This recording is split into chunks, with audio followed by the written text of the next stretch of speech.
అన్న ఇక్కడ ఎస్ఎస్బిఎన్ కళాశాల దగ్గర ఉన్నామన్నా. మార్నింగ్ ప్రయాసం పద్ధతిలో విద్యార్థులకు సంబంధించిన ఏఎస్ఎఫ్ ఎస్ఎఫ్ఐ సంఘాల నాయకులు ప్రయాసం పద్ధతిలో ధర్నా చేస్తుంటేనా పోలీసులు విచక్షణ రహితంగా దాడి చేయడం జరిగిందనా. ఇందాక పోలీసులు 2 టౌన్ తీసుకెళ్ళిందన్నా. విద్యార్థులు గారు ఈరోజు వచ్చినామన్నా, బయటకు రోజుకి వచ్చినాము. తమరితో మాట్లాడుతుంది జయలక్ష్మి అని తమరితో మాట్లాడుతుందన్నా. ఎయిడెడ్ కళాశాల ఉంటే ఇప్పుడు ప్రైవేటీకరణ చేస్తున్నారని చెప్పి మార్నింగ్ ధర్నా చేసినాం సార్. ధర్నాలో స్టూడెంట్స్ అంతా ఇంటర్ డిగ్రీ వాళ్ళు బాయ్స్ గర్ల్స్ అంతా పార్టిసిపేట్ చేసినాం సార్. చేసినప్పుడు మమ్మల్ని బాయ్స్ని అయితే పోలీస్ వాళ్ళు తీసుకొని వెళ్ళిపోయినారు సార్ స్టేషన్కి. అక్కడ ఉన్నప్పుడు రాయి తీసుకొని ఇక్కడ తగిలింది సార్. బాయ్స్కి అయితే స్టేషన్కి తీసుకెళ్ళినారు. దాడి చేశారు, లాఠీ చార్జ్ చేశారు. చాలా మంది విద్యార్థులు పోలీస్ స్టేషన్ తీసుకెళ్లారు. వాళ్ళందరినీ మాట్లాడుతున్న పోలీస్ అధికారులు చాలా బాధాకరం.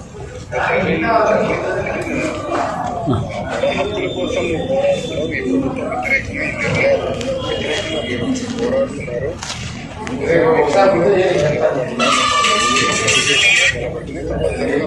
నేను కూడా వచ్చి మిమ్మల్ని పర్సనల్గా కూడా కలుస్తాను. నేను వచ్చిన నేను కూడా భాగస్వామ్యం ఈ ప్రభుత్వం తల వంచే వరకు మనందరం కలిసికట్టుగా పోరాడాల్సిన అవసరం ఉంది. నోటికి ఎంత వస్తే అంత మాట్లాడడము, పోలీసు వ్యవస్థ కూడా నోటికి ఎంత వస్తే అంత మాట్లాడారు సార్. కానిస్టేబుల్ కానీ సీఐలు కానీ అందరూ సార్ మా జీప్లోకి ఎక్కించాక కొంతమంది స్టూడెంట్స్ని తొన్నినారంటే సార్. పోలీసులు తలకి తొన్నినారంటే సార్. తొన్నిరానంటే సార్. వాళ్ళు కొంతమందికి అయితే 3 కుట్లు పడినాయి సార్. చాలామందికి అయితే చేతుల నిండా వాపులు రావడం, చాలామందికి గాయాలైనాయి సార్. కోసం బయట వచ్చినందుకు మీడియాని కూడా కొట్టినారు సార్. కొంతమందిని మీడియాని కొట్టడం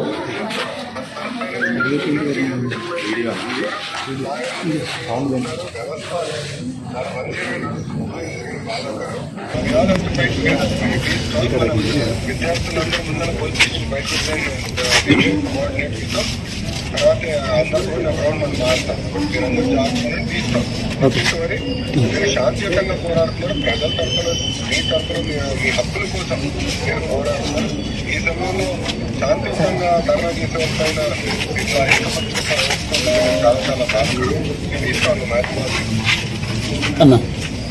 సార్ అదే అబ్బాయి ఉన్నాడు సార్. అబ్బాయి దెబ్బలు తగిలినాయి సార్, గాయాలైనాయి సార్. ఎస్ఎస్బిఎన్లో 17 లాఠీ చార్జ్ చేసినారు సార్.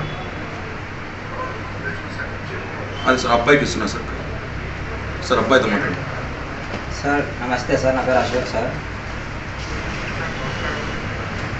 నేను బీబీఏ థర్డ్ ఇయర్ చదువుతాను అన్న. మేము మామూలుగా ప్రైవేటీకరణ చేస్తుంటే దాన్ని అడ్డుకున్నామన్న, ఏడ్ చేయాలా అని. దానికి ధర్నా చేస్తున్నాం. శాంతియుతంగా ధర్నా చేసినామన్నా. మేము ఈరోజు కొంతమంది స్టూడెంట్ యూనియన్స్ని పోలీసులు అరెస్ట్ చేస్తా అంటే లీడర్స్ని మేము గేట్ దగ్గర అడ్డుపడినామన్న. వాళ్ళని పోలీసులని అడ్డుపడినందుకు పోలీసులు మా జుట్లు పట్టుకొని తలలకు కొట్టి తలలకు కొట్టినారు సార్.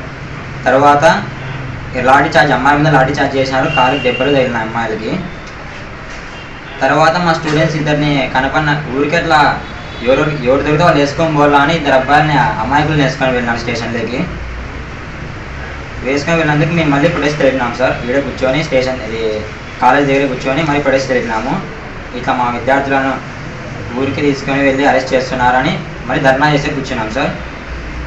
కూర్చుంటానే అప్పుడు ఒకతని ఎస్ఐ వచ్చి నన్ను పట్టుకొని వెళ్ళాడు సార్.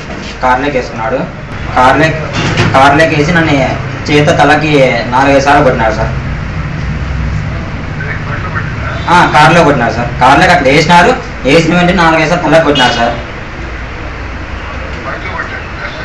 SI sir. దీని తర్వాత నా స్టేషన్ తీసుకెళ్ళినారు. తర్వాత అబ్బాయిల్ని అమ్మాయిల్ని ఎట్లా పడితే అట్లా రాటిలతో కొట్టడం గుద్దినారు సార్. భుజాల మీద గుద్దినారంట.